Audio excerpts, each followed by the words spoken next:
For over 30 years, André Rieu became synonymous with joy and elegance. To millions around the world, he was the maestro who brought warmth and beauty through his music. Audiences watched in awe as he conducted his orchestra with grace, sharing a smile that lit up every room.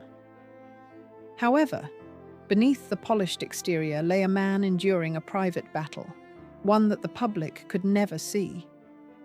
While the world celebrated his talents, André was living two lives, one for the stage and one for survival.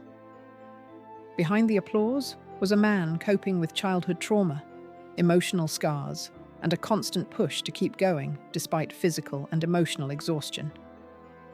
A childhood shaped by discipline. André Rieu was born on October 1st, 1949, into a strict, emotionless household. His father, André Rieu Sr., was a renowned conductor who ruled their home with military-like precision. There was no room for warmth, tenderness, or expression. His mother enforced perfection, treating any emotional expression as a flaw. As a child, André was taught to suppress his feelings and follow rigid rules.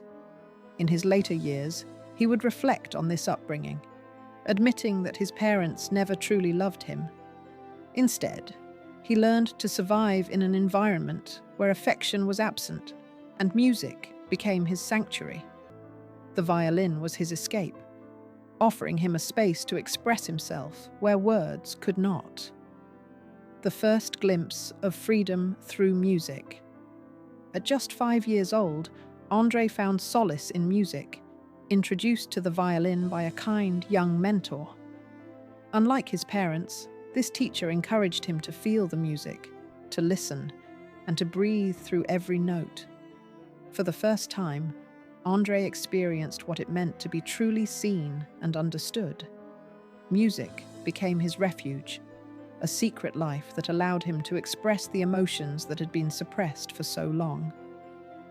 This early connection to the violin marked the beginning of his journey to freedom, even if it was a quiet rebellion against the strict upbringing that sought to silence him. Music offered a path to tenderness in a world where it had never existed. A growing rebellion and the price of freedom. As André grew older, his desire to break free from his family's control deepened. While his peers focused on technical skill, André was drawn to the emotional depth of music, particularly the waltz. His passion for this style of music was met with disdain, especially from his father, who saw it as unworthy of serious attention. "I didn't raise you to play waltzes," his father famously declared, a sentiment that cut deeply. In 1968, André met Marjorie, the woman who would later become his partner and the one person who truly understood him.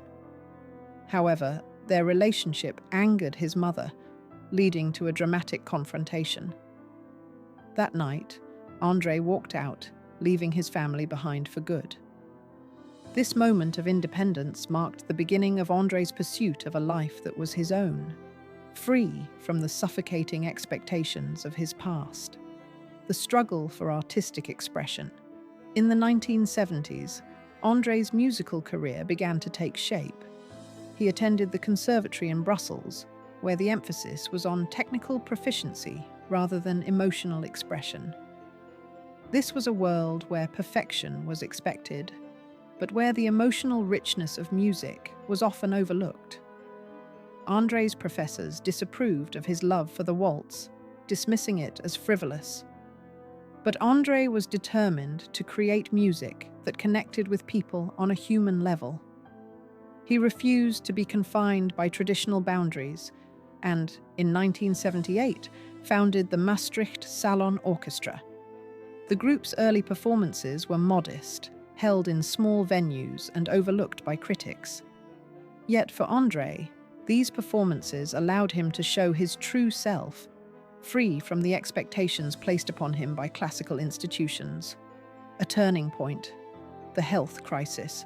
In 2010, after years of relentless touring, Andre faced a health crisis that would change the course of his career.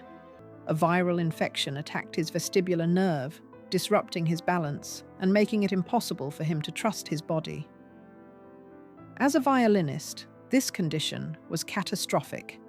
The man who had spent his life delivering joy to others could no longer stand without the room spinning around him. Doctors ordered complete rest, and his world came crashing down. Concerts were cancelled, and the future of his career was uncertain. Andre's fans were worried, but few understood how close he was to losing everything.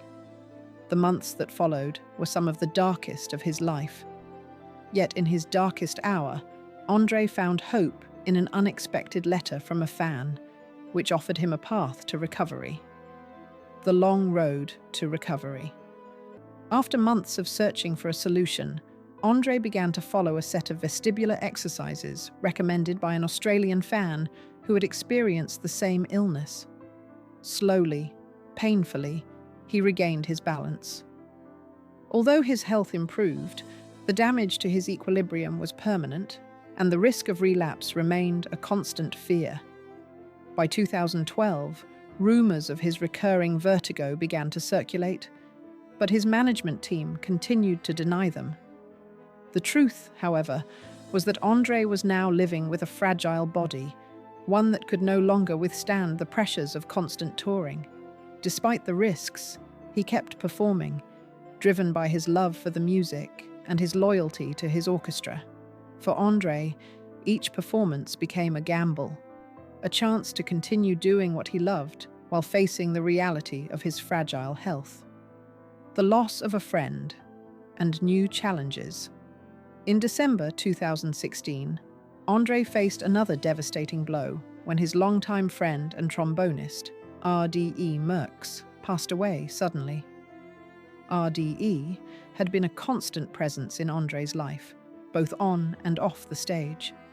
His death left a gaping hole in Andre's world, one that affected him deeply. The loss of RDE not only affected Andre emotionally, but also physically, as grief took an additional toll on his fragile health.